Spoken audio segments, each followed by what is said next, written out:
What's good, everyone? OJ here. Welcome back to another video bringing you the best Nintendo Switch and RPG news. Today we've got a stacked show. Before we get into that, please make sure you hit that like button, subscribe if you're someone new, and click that notification bell to get my videos first. Now let's go ahead and jump right into the first topic here, and that is ATLUS. And they've got some big plans for 2023, as you guys all know. Obviously, New Year's, a lot of these companies are reinvigorating their employees and their development teams to go to the finish line when it comes to projects that they've been working on for the past couple years or a few years or so that are going to drop in 2023. We've got the current generation of systems, PS5, Xbox Series, obviously getting in their stride with new titles and announcements, and of course the Nintendo Switch continues to roll as well, especially in Japan, so expect some big announcements for 2023. And ATLUS is up next talking about something here, so let's go ahead and get into what ATLUS had to say here recently. So ATLUS is planning, quote, several unannounced titles.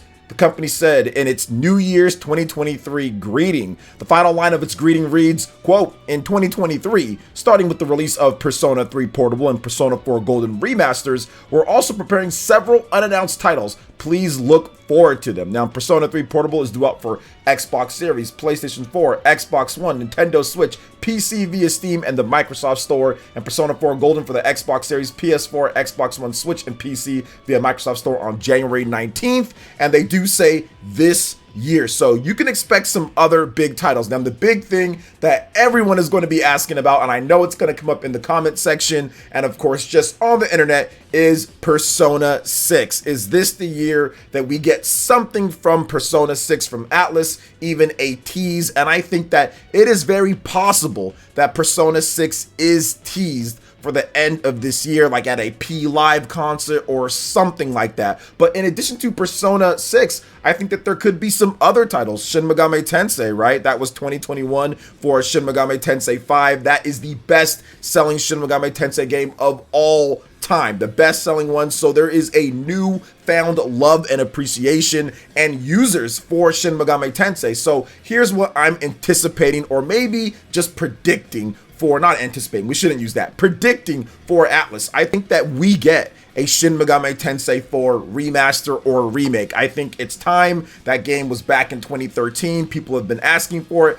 SMT5 sold 1 million units plus in its first 5 months on the market, easily blowing away any other SMT game out there. So I think that that momentum could absolutely carry it into a Shin Megami Tensei 4 remaster announcement in 2023, maybe using Unreal Engine or maybe just using whatever they want to do. But I think that that game being left on the Nintendo 3DS would absolutely be a mistake. I mean, there's also Etrian Odyssey as well. That is a game that we could see. We haven't seen one since the Nintendo 3DS days. We haven't seen anything on that game. So Etrian Odyssey is another game that we could see from ATLUS in addition to Persona 6. So they said several unannounced games. I think that any of those could be part of it. There's obviously stuff like Catherine. Maybe they do something with that. But I'm guessing SMT4 gets brought back, resurrected from the dead. I think that Etrian Odyssey is a possibility. And of course, Persona 6 or some type of new Persona game spinoff or something could be happening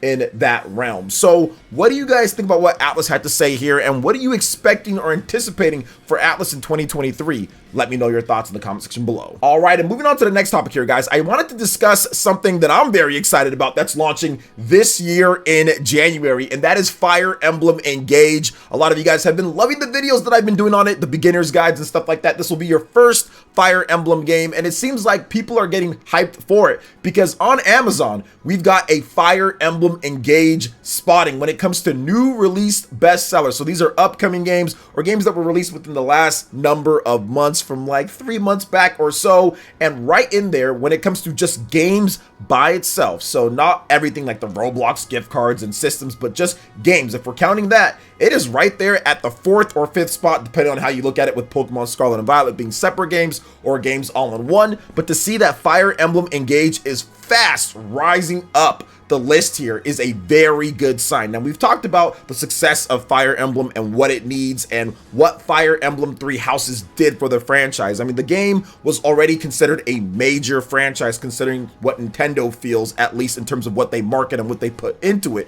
It was already that from the Nintendo 3DS days, but Three Houses took it to the next level, and now Fire Emblem Engage is not only getting it grounded, but Nintendo can kind of see exactly how this style of Fire Emblem game will do, because the last two major Fire Emblem games, and we're not talking about spin-offs, Fire Emblem Warriors or Heroes or anything like that, or different styles of games, but the last mainline console Fire Emblem games have always been separate branching paths, multiple different ways to play or different type of campaigns. This is going back to that original singular style Fire Emblem Awakening or previous Fire Emblem style campaign. So I think that it's going to be very interesting to see how this game does and maybe what they do going forward when it comes to the future of Fire Emblem. So I feel that Fire Emblem Engage could absolutely dictate things, because if it does better than Fire Emblem Three Houses, then maybe you want to go in that direction. However, if Fire Emblem Three Houses does better, then maybe you kind of want to go back to that direction, considering that Fire Emblem Fates and Fire Emblem Three Houses are like the #1 and #2 best-selling Fire Emblem games of all time. So you want to go in the direction where people are actually buying the game. So it's going to be very interesting to see how it does, but based off of the COMG, which is the Japanese charts,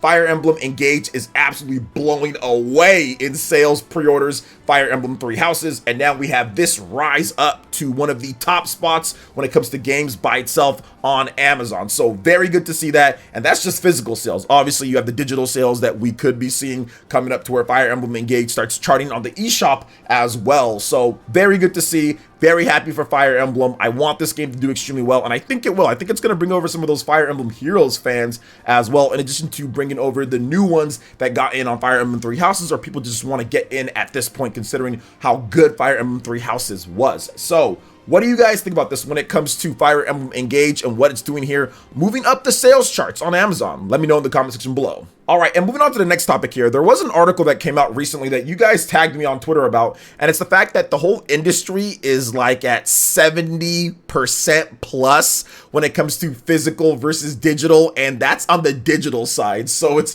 far more tilted towards digital than it is physical. 72% plus more of all games are sold. Now, there are some specifics with that in terms of what they're tracking or whatever the case is, not maybe exact, but for the most part, we know that everything is moving towards the digital range, and people wanted to know my opinion on that, and it's something that I've been saying for quite some time. It's inevitable that everything is going to go digital, considering what happened in the 7th generation and 8th generation, but specifically the 8th generation, where they mandatory required you to install the game on a hard drive in order to play it. No longer was it optional, like with the Xbox 360 in the 7th generation when they added that update to do that, and also with some games with PS5, small updates or small installations, not small updates, there was a lot of big updates, but small installations, then you can still play the game off of the disc that it was on. When they got rid of that and it was the whole thing on the hard drive, that's when I knew that, okay, the physical game numbers days are limited. And of course, the developers and the publishers, more like publishers, they don't want you buying physical games, because physical games, you can trade them with a friend, you can let somebody else borrow it, you can do other things, you can sell it back. It's out of their control. Whereas if everything's digital, then it's all in their control. Even if they do game sharing and stuff like that, at least it's all digital and you can't trade it back and you can't do stuff like that. So essentially, it pretty much cuts out the middleman when it comes to the video game sales. This is something that these publishers have been trying to get rid of for a very long time, and it does seem like physical game sales days are numbered, and it's to the point to where it's so bad that some gamers are mixed on this. They think that digital games are somehow a better value or better for them than physical games. I've seen some of the craziest stuff out there when it comes to what people are saying on Twitter, and of course it's Twitter, right? But I do want to point out that there is one system that still has a pretty solid base for physical games. That is very good for us as a consumer and as a Nintendo fan, and that is Nintendo. Because if you go on Amazon and if you look at the best sellers of 2022, so for the full year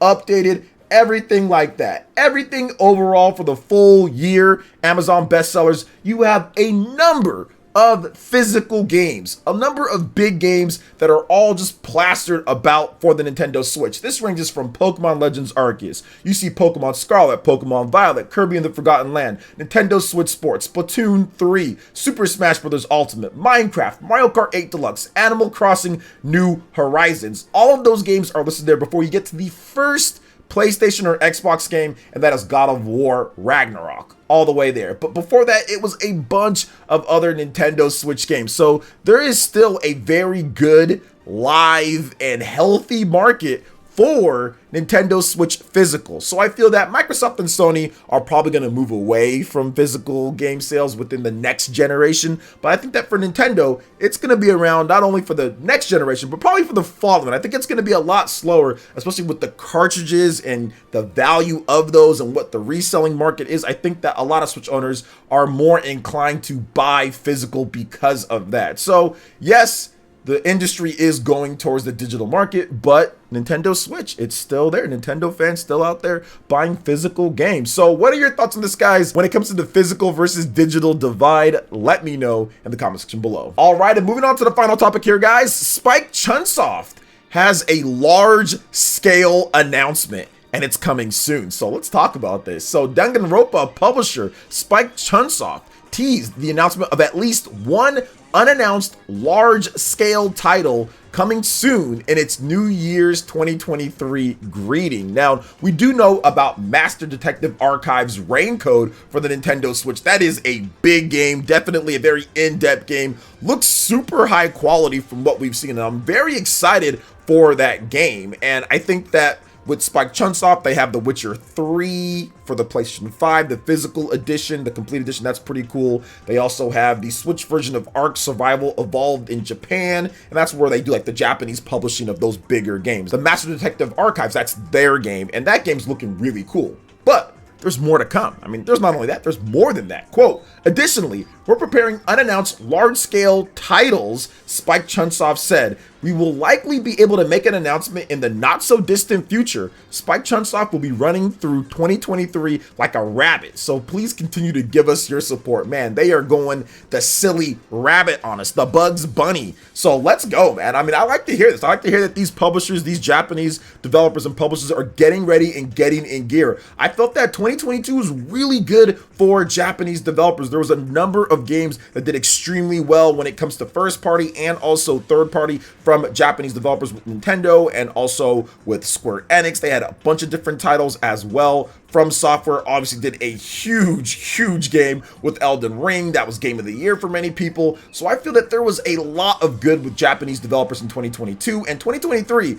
Based off of what we're seeing so far, ATLUS is talking about stuff here. Based off of the different developer ambitions that I've been going over, it looks like they're trying to even make 2023 even better than what we saw before. So I think that it's going to be hype. I think that 2023 has the makings of a year that could be legendary when it comes to video games. Obviously, you got Zelda Tears of the Kingdom that's going to be dropping. We got Fire Emblem Engage. There's obviously Persona. I mean, there's just so much stuff that's coming this year. So we'll see what Spike Chunsoft has for us, especially because they are some of the masters at the really weird and quirky story-based games out there. But if this is a large-scale title, I mean, is it going to have like that Rain Code or Danganronpa style, but also with the graphics of something you would expect from a big publisher? So we'll see what happens overall. I'm just excited for 2023. I think it's going to be a great year for gaming. So what are your thoughts on this, guys, when it comes to everything that we discussed? Let me know in the comment section below. All right, guys, that wraps it up for this video here. Thank you so much for watching. I do appreciate it. Please make sure you hit that like button, subscribe if you're someone new, click that notification bell, and we will see you for the next video. Peace.